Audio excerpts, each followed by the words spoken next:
A 9-year-old girl was locked in a basement after watching her stepfather beat her mother unconscious. In the darkness, she found an old phone. She didn't know any numbers, except one from a TV commercial. She dialed. A biker gang president answered. "Please help me. He's going to kill my mom. Then he's coming for me." 4 hours later, 38 Hells Angels surrounded the house. What they discovered inside would haunt them forever and expose a killer who had been hiding in plain sight. If this satisfies your heart, please like, comment, and follow. The first punch knocked her mother off her feet. Lucy watched from the kitchen doorway, frozen, as her stepfather's fist connected with her mother's face. The sound was wet, wrong, like something breaking that should never break. "I told you," Ray said, his voice calm, almost bored. "I told you what would happen if you talked to him again." "I wasn't." "Ray, please. He's just my co-worker."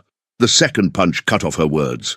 Lucy's mother crumpled against the refrigerator, blood streaming from her nose. She was trying to crawl away, hands slipping on the tile floor, whimpering like an animal. Ray followed her, slow, patient, like he had all the time in the world. "Please," her mother sobbed. "Lucy's watching. Please, not in front of Lucy."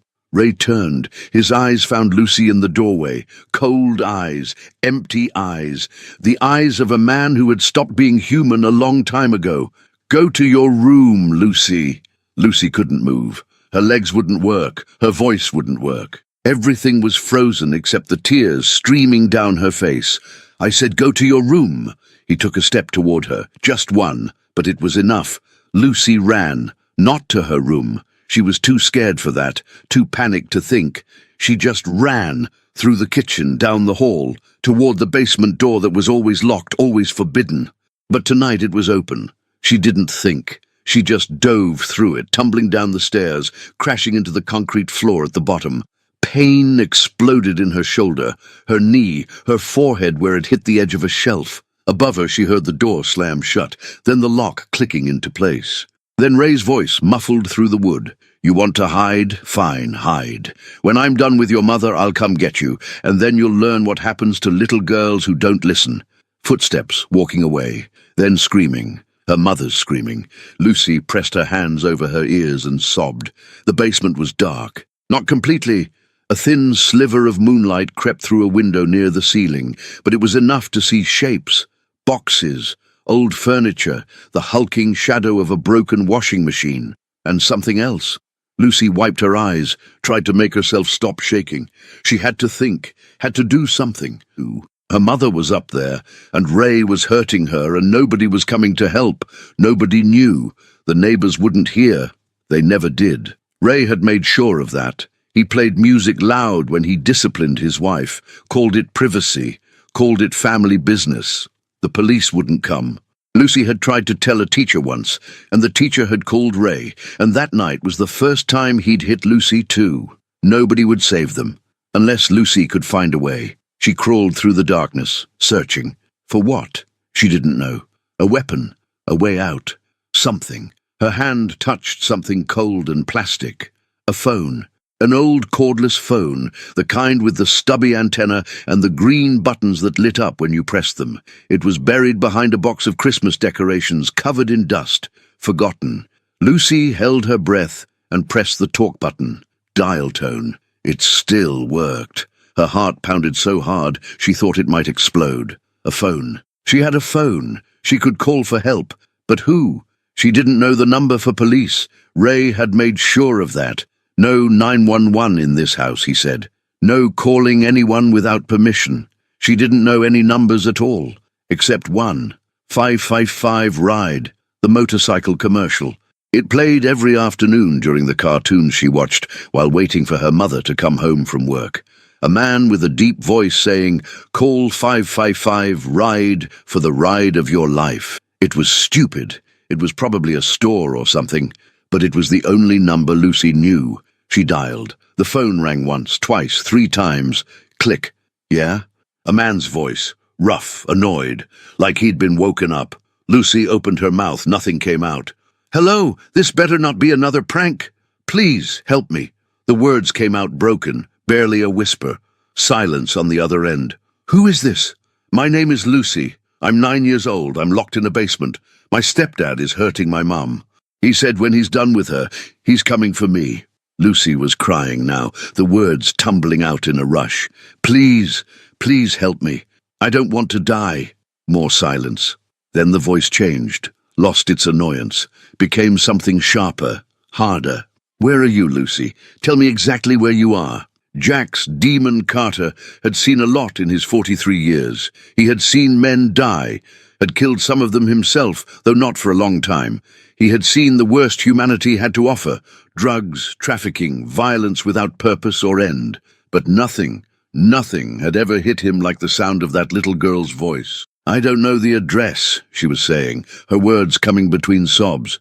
"It's a white house on Maple Street, I think. There's a tree in the front yard, a big one, and the mailbox is shaped like a fish."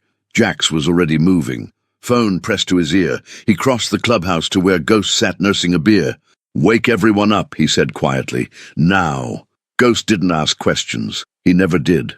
"Lucy, I need you to listen to me." Jax kept his voice calm, steady, the way you'd talk to a wounded animal. "I'm going to help you, but I need you to stay quiet. Stay hidden. Don't let him know you have a phone." "Okay. How long ago did he lock you down there?" "I don't know. Maybe 20 minutes, 30. Is your mom still? Do you hear anything?" Silence. Then, "I don't hear screaming anymore. I don't know if that's good or bad." Jax closed his eyes. "Stay on the line with me, Lucy. Don't hang up. I'm going to talk to some people, but I'm not going anywhere." "Who are you?" The question caught him off guard.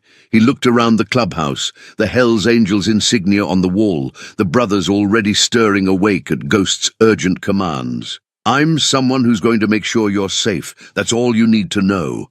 "Are you police?" "No, sweetheart. I'm not police." He paused. "But I'm better."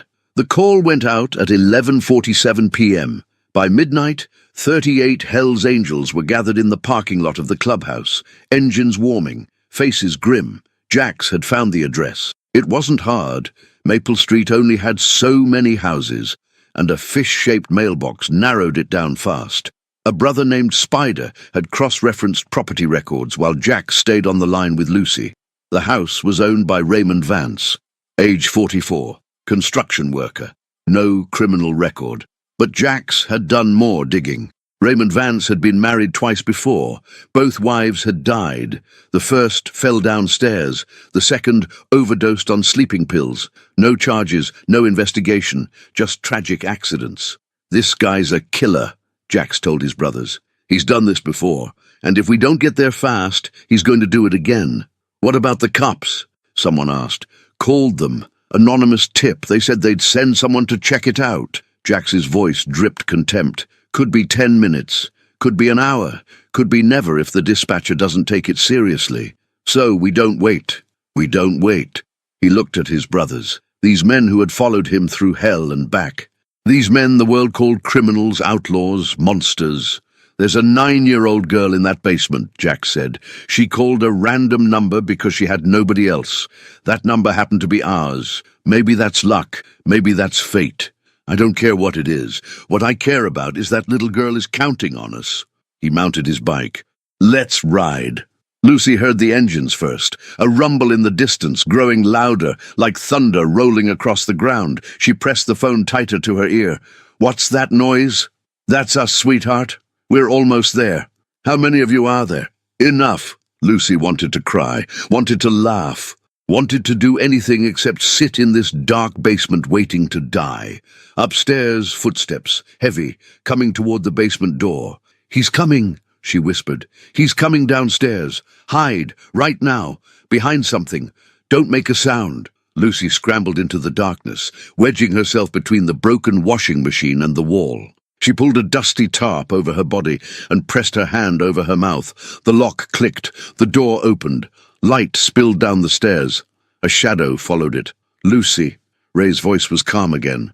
That terrible calm that meant the worst was over. For her mother, at least. "Lucy, come out. We need to have a talk." She didn't move. Didn't breathe.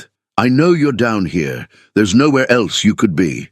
Footsteps on the stairs. Slow, deliberate. "Your mother and I had a disagreement. But it's over now. She's resting. Resting." Lucy knew what that meant. She'd heard that word before. Come on, Lucy. Don't make this harder than it needs to be. He was at the bottom of the stairs now. She could hear him breathing, could smell the whiskey and sweat and something metallic that might have been blood. I'm going to count to 3. If you're not out by then, bang! The front door, upstairs, exploding inward. Then voices, shouting, heavy boots on hardwood floors. Ray froze. What the?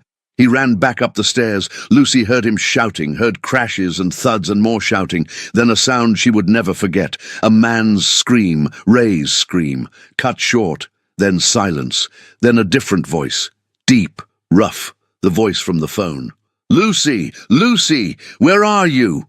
She threw off the tarp and ran for the stairs. I'm here! I'm down here. The basement door flew open. A massive man stood at the top, leather vest, tattoos, a face that looked like it had been carved from stone.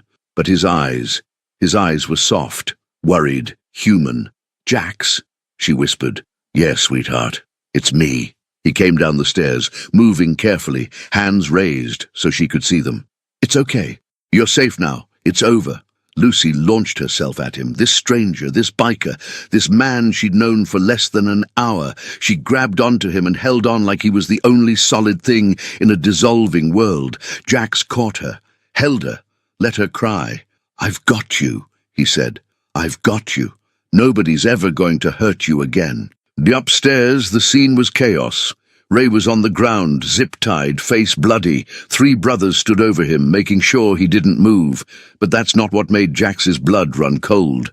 It was the woman on the kitchen floor, Lucy's mother, beaten so badly she was barely recognizable. Blood everywhere, the walls, the floor, her clothes. She wasn't moving. She alive? Jax asked, still holding Lucy, trying to shield her from the view. Barely. Called an ambulance. 3 minutes out. Lucy was trying to look, trying to see. My mom. I want to see my mom. Not yet, sweetheart. Let the doctors help her first. Is she dead? He killed her, didn't he? He killed her like he killed the others. Jax froze. The others? I heard him talking once, on the phone. He said he knew how to make accidents happen, said he'd done it before. Lucy's voice was hollow. He was going to kill us both. I know he was. Jax looked at Ray on the floor, at the monster who had hidden behind a normal face for years, who had killed 2 women and almost killed a 3rd, who would have killed a 9-year-old girl if a random phone call hadn't changed everything. Ghost, Jax said quietly. Make sure the cops know about his previous wives. Make sure they dig. Already on it. The ambulance arrived. Paramedics rushed in, swarmed around Lucy's mother, started working to save her life. Police arrived next. They looked at the 38 bikers filling the house and didn't know what to say. Anonymous tip, Jax told them. Domestic violence situation. We were in the neighborhood. The cops didn't believe him, but they couldn't prove otherwise. And they had bigger problems, like the man on the floor who was about to be connected to 2 unsolved deaths. Lucy rode to the hospital in the ambulance, holding her mother's hand. She didn't let go the entire way. You're going to be okay, Mom. You're going to be okay. The motorcycle man saved us. He came when I called. He saved us. Her mother couldn't hear her, might never hear her again. But Lucy kept talking anyway, because hope was all she had left. And sometimes hope is enough. The hospital waiting room became a sea of leather. 38 Hell's Angels took over the entire floor. They filled chairs, leaned against walls, stood guard at every entrance. Nurses looked nervous. Security looked terrified. Nobody asked them to leave. Lucy sat in the middle of it all, wrapped in a blanket someone had found, clutching a cup of hot chocolate she couldn't drink. Her eyes were fixed on the doors to the ICU, waiting for news that might never come. Jax sat beside her. He hadn't left her side since the basement. What's taking so long? Lucy whispered. Doctors have to be careful. Your mom was hurt pretty bad. They're doing everything they can. What if everything isn't enough? Jax didn't have an answer for that. He had seen enough death to know that sometimes everything wasn't enough. Sometimes people died despite the best efforts of everyone involved. But he couldn't tell a 9-year-old that. Your mum's a fighter, he said instead. She's been fighting for you for years, right? Protecting you? Trying to keep you safe? Lucy nodded slowly. That kind of strength doesn't just disappear. She's in there fighting right now. For you. She always said she'd leave him. Every time he hit her, she said, "This is the last time." But then she'd forgive him, or he'd promise to change, or she'd say we had nowhere else to go. Lucy's voice cracked. Why didn't she just leave? It was the question every survivor asked, the question that haunted every victim's family, the question with no good answer. Because it's not that simple, Jack said carefully. People like Ray, they don't just hit, they control, they isolate, they make their victims believe they can't survive without them. It's not your mom's fault she couldn't leave, it's his fault for making leaving feel impossible. Lucy thought about that. About all the times Ray had told her mother she was worthless, stupid, lucky to have him. About the way he'd cut off her friends, her family, anyone who might have helped. I hate him. Good, you should. Is it wrong to want him to die? Jax was quiet for a moment, then, no, it's not wrong, it's human. Someone hurt the person you love most in the world. Wanting them to suffer is natural. He paused. But here's what I've learned. People like Ray, they suffer more in prison than they ever would dead. Every day, locked in a cage, knowing everyone knows what they are, knowing they'll never hurt anyone again. That's justice. Will he go to prison? He's going to prison for a very long time, and when the cops finish digging, it's going to be even longer. The digging took 3 days. Ray Vance's previous wives were exhumed. New autopsies were performed. Evidence that had been overlooked or ignored was re-examined with fresh eyes. The first wife, Margaret, hadn't fallen down the stairs. She'd been pushed. The injuries were inconsistent with an accidental fall. A neighbor came forward who had heard screaming that night but never reported it. The second wife, Carol, hadn't overdosed. The pills in her system were a type she'd never been prescribed. Her sister produced journals showing Carol had been planning to leave Ray, had even contacted a divorce lawyer the week before she died. 2 murders, hidden in plain sight for years.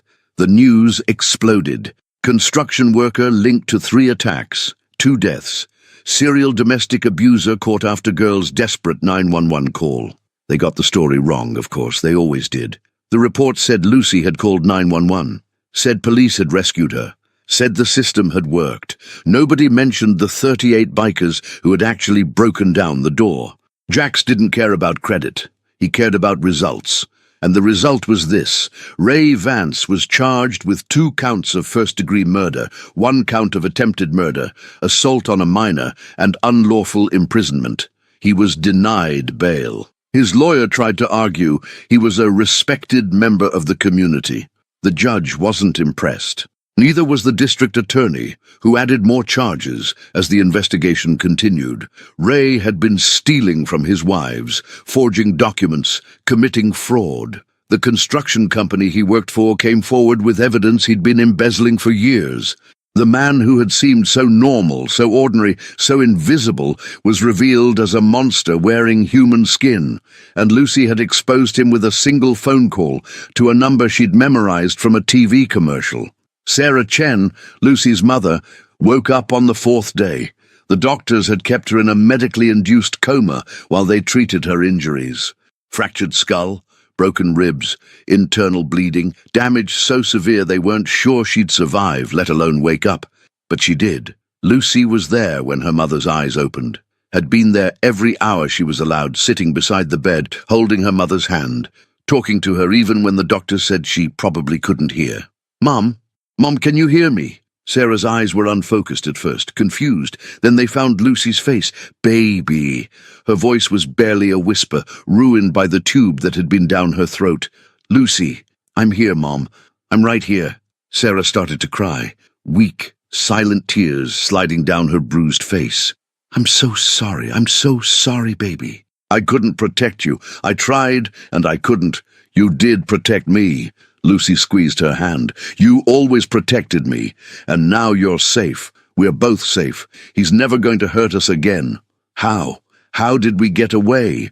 Lucy told her everything. The basement, the phone, the random number, the man named Jax who had answered and believed her.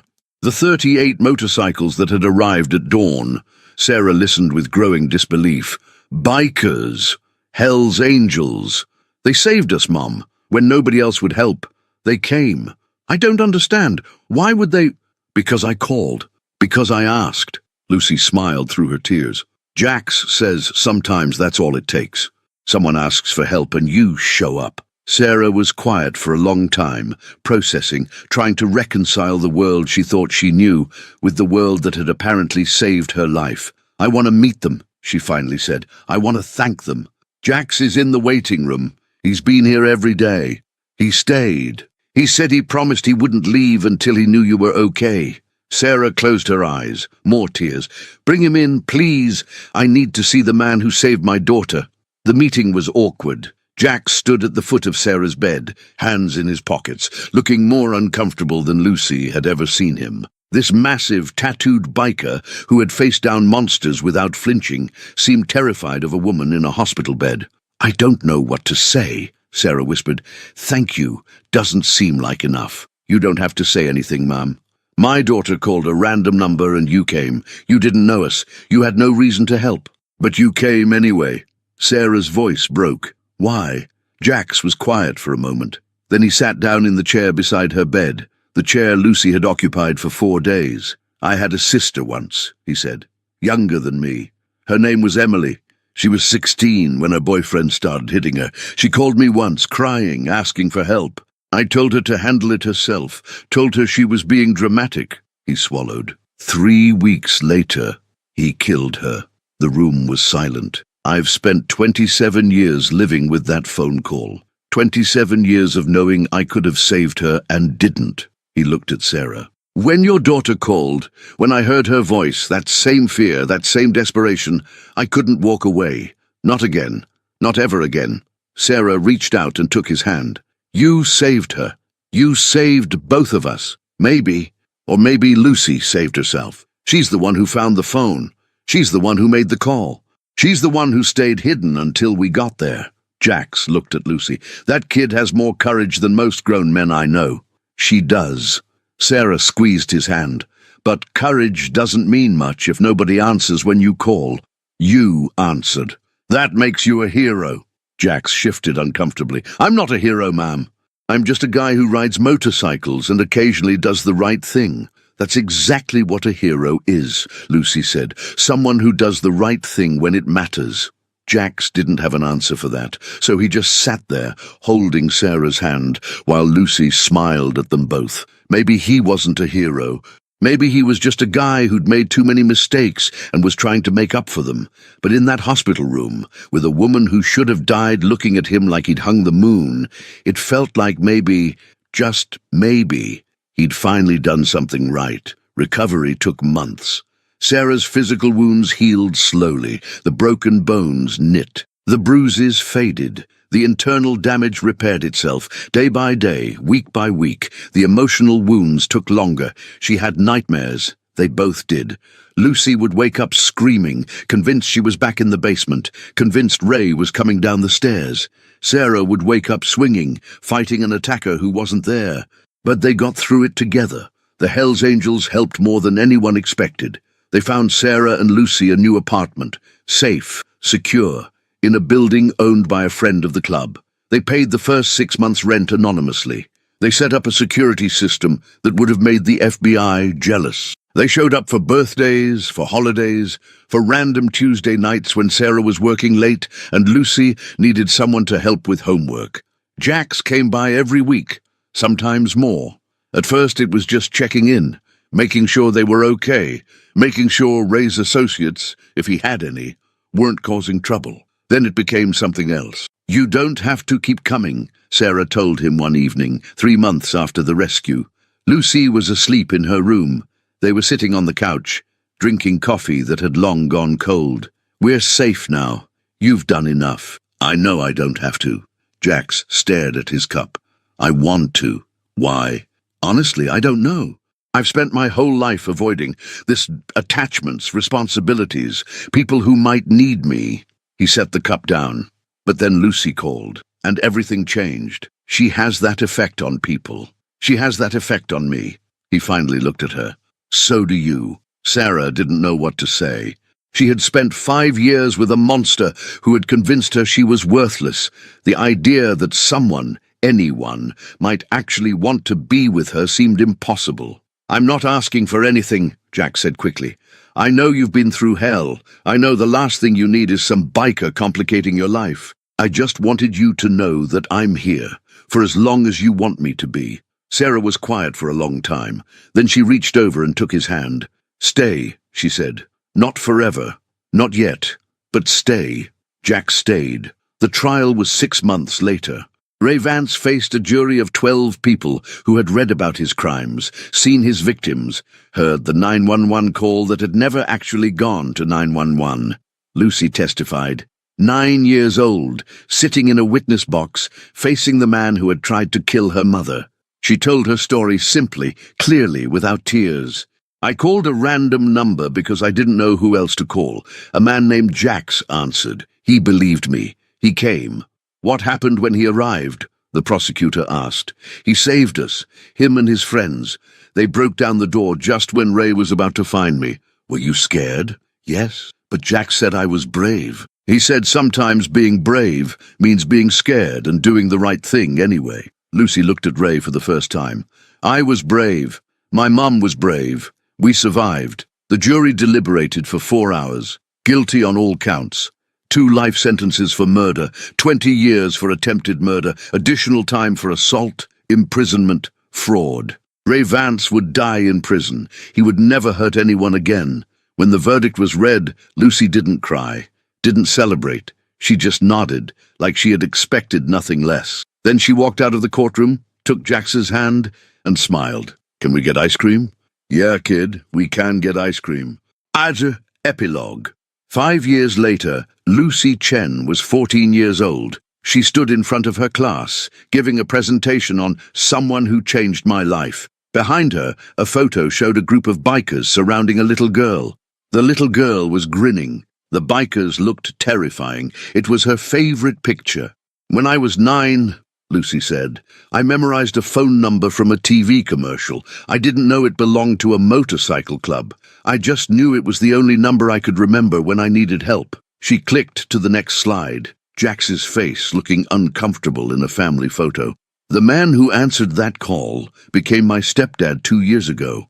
He married my mom in the clubhouse where he first got my call. 38 bikers came to the wedding. I was the flower girl." The class laughed. "People ask me if I'm scared of them. These big, tattooed men who look like villains from a movie. And I tell them no, because I know what real monsters look like. They don't have tattoos or leather jackets. They look normal. They smile at neighbors. They go to work every day. They hide in plain sight." She paused. "Real heroes don't look like heroes either. Sometimes they look scary. Sometimes they ride motorcycles. Sometimes they answer random phone calls from terrified little girls and drive through the night to save them." She clicked to the final slide, the words 555 ride in big letters. "That's still our number, by the way. The club kept it after everything that happened. They get calls sometimes, not all real emergencies, but some. And every time someone calls asking for help, they answer." She looked at her classmates. "Because that's what heroes do. They show up, they answer. They don't ask if you deserve help or if it's convenient. They just come." She smiled. "So, if you ever need help and don't know who to call, try a random number. You never know who might answer. You never know who might become your family." The class applauded. In the back of the room, Jax wiped his eyes and pretended it was allergies. Sarah squeezed his hand. "Proud of her. Proudest I've ever been of anyone. She gets it from you, you know. That bravery." Jax shook his head. "She had it before I showed up. I just gave her somewhere safe to let it grow." They watched their daughter accept congratulations from her classmates. This girl who had called a random number in the darkest moment of her life. This girl who had survived. This girl who had become a light in a world that had tried so hard to break her. Sometimes the most important calls we make are to numbers we don't even know. Sometimes the people who save us are the ones we'd least expect. And sometimes, just sometimes, a random phone call changes everything. The end.